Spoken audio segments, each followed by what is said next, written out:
Alright, welcome back to Therapy Hot Rods. Today we're working on our 68 Chevy.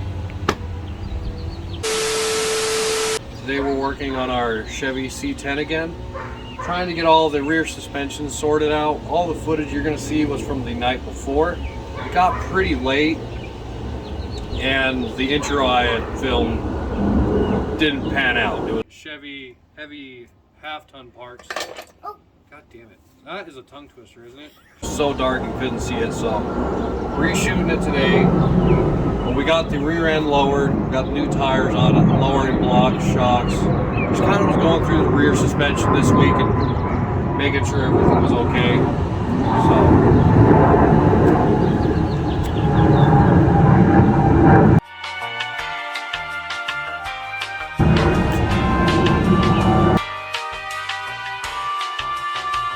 There's an airport right next to us, so. Yeah, no shit, Sherlock. I'm trying to think of what else to say. Well, without further ado, I'll take you back to the footage from the night before where we stayed up way too late trying to get this done on our backs in a backyard.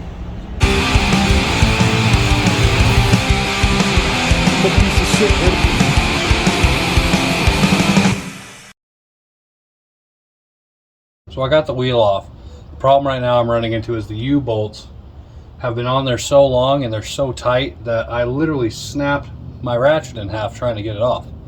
So that's where this bad boy comes into play. If it can't come loose, it can't be tight if it's multiple pieces. That's all I'm going to say.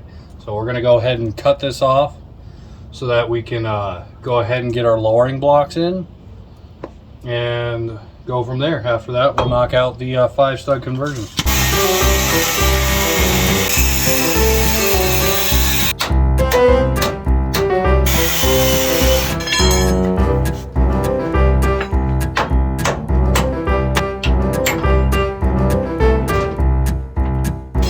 So the kit I'm using seems to be a pretty good kit. Got some nice heavy new U-bolts. We'll have to trim down once there's always excess right here on these kits. Pretty much it's pretty basic. This sits between your trailing arm and the axle. You put that on and you just bolt it down. It's a very straightforward kit. The only thing you really need to look for on these with the trailing arm system with lowering blocks, it's just like leaf springs. You're going to be putting your trailing arms closer to the ground rather than using systems like aftermarket trailing arms or aftermarket lowering springs. The benefit I personally like about these is it should ride the same. It shouldn't ride really soft like if you heated up the springs, and you don't have to replace the entire trailing arm. It is nice to have adjustable trailing arms when you're on a budget, such as me, because I'm broke. This is a very cheap and effective way to do it. I think I picked these up from a C10 site on Amazon for like maybe 90 bucks.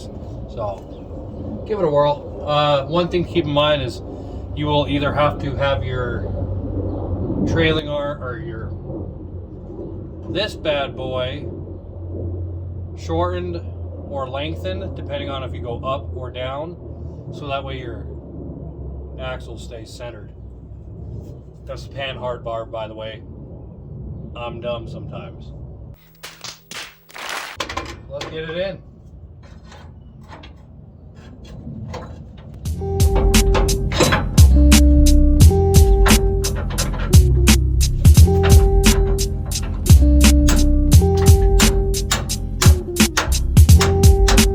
One thing I am noticing is that these U-bolts are actually a little bit bigger as far as diameter, which is okay because the holes in the brackets still fit them, and you really can't complain about going to a bigger size, less likely to break, as long as you're using the right grade of hardware.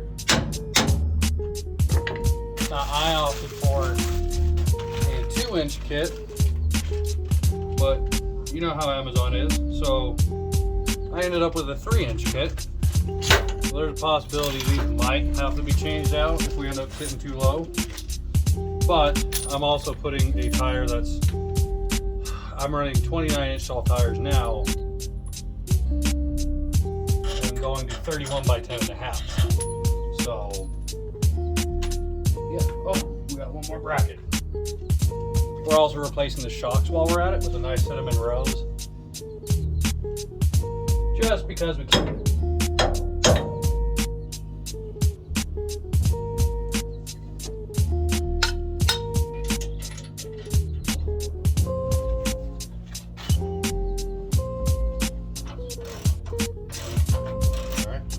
Before we torque them down, I'm going to move to the other side and get that switched out too. You don't want to torque down and do one side at a time completely, because you're going to be torquing down your axle at an angle. You don't want anything to be in a bind as you're making your final adjustments and tightening things down, because that's how it's going to tighten. If I lift up that other side, there's a possibility it might change things up over here or just be a huge pain in the butt. Alright, now that I got that other side block on, while I'm under here, I'm going to change out these old shocks that who knows how long it's been since they've been changed. Yeah. And these are some, my son's behind the camera. Yeah. Yeah. And these are just cheap pair of Monroe factory replacements. I'm holding this for a while. You're holding that for a while? Yeah. Okay, buddy. Oh. That didn't work.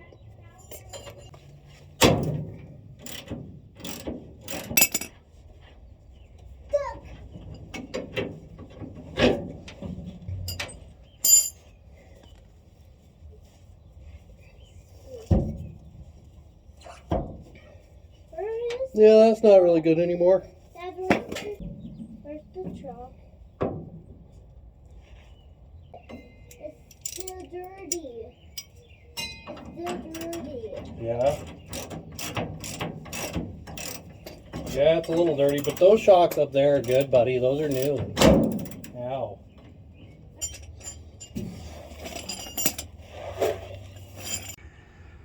And there's a sneak peek of what it'll look like before we do the 5-lug swap. Keep in mind the tires are going to be a little bit wider and a little bit taller. But also keep in mind there is an engine sitting in the back of it, so it's going to lift up another inch and a half in the back. So, and that's the beauty of the blocks, is we could always change those out for 2-inch ones instead if we need to.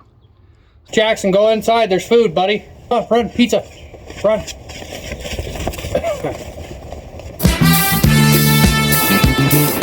This right here is kind of the main point of the whole video. That other stuff was more for just the way it rode and lowering it just a hair.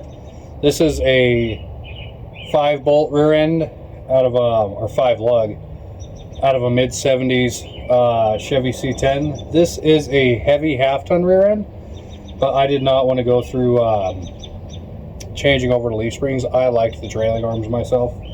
So all we're going to do, since this rear end has the same housing as the 6-lug trailing arm ones, just without the brackets, all I'm going to do is pull this cover off and then pull out the axles, which is just as simple as take this off. There's a little bolt that holds a pin in, and then you pull 2 C-clips and out everything goes. So it's a pretty easy 5-lug swap.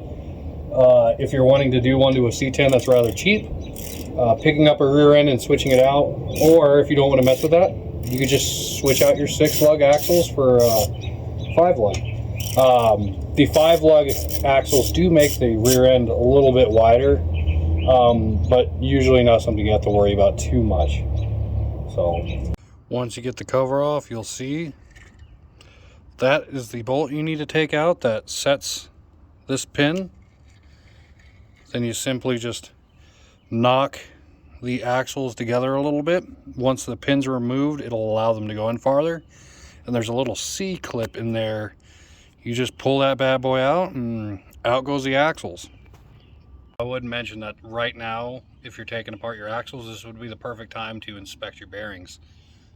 If they're bad, which we have good ones, this would be a good time. Also, it's not a bad idea to, while you're at it, change out that oil seal. The truth.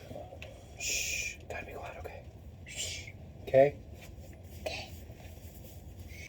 All right, everyone. Well, now we're onto the truck after tearing apart the 5-lug diff. Getting ready to take the cover off. Yee-hoo! We're gonna go ahead and get the rear cover off. Pretty much do the same thing that we did to the 5-lug rear end. I see into the picture.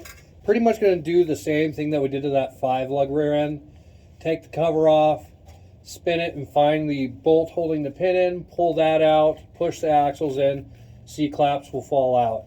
I was running a little later in the night than I thought it'd be, so it's going to be a little dark, so apologize if it's a little hard to see everything, but it's like I said, pretty much the same. Outside. Yeah, it's getting dark, buddy. So, you know, sometimes you just got to sit here,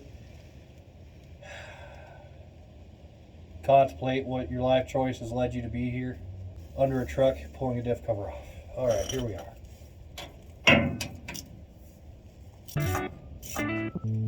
That's what I'm doing. All right, now with the rear cover off, you can see this is the little guy I was talking about.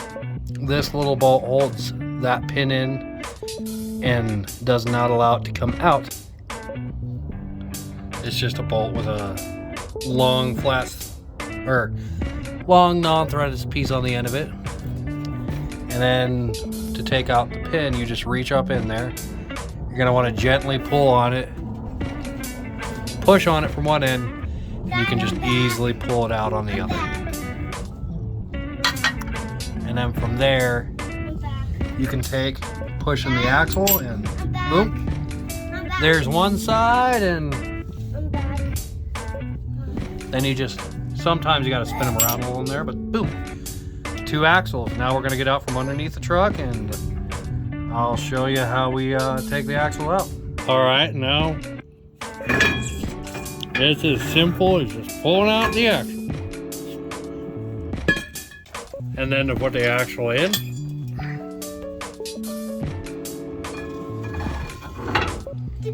slide it in there.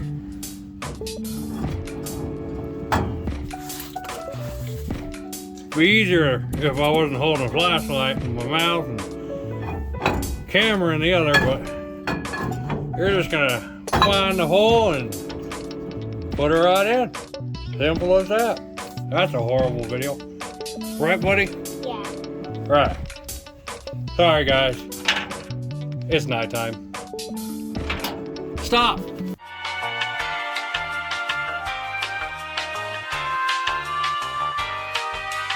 There it is with the 15 by 10 and a half. We may or may not have to change out those blocks. Right now, like I said, there's about 1,000 pounds worth of stuff in the bed. So once the truck's all back together and it's emptied out, we'll figure out where it's sitting and maybe adjust the blocks, but we'll see what happens. And that's going to be all for this week. Thank you for watching. Please like and subscribe. Next week we're going to try and get the motor in, maybe do some stuff with the front brakes because the lines need changed, but for the most part we got the rear suspension in, and we'll just keep going, continue on to next week. Like and subscribe if you want to see us continue this, and have a nice day.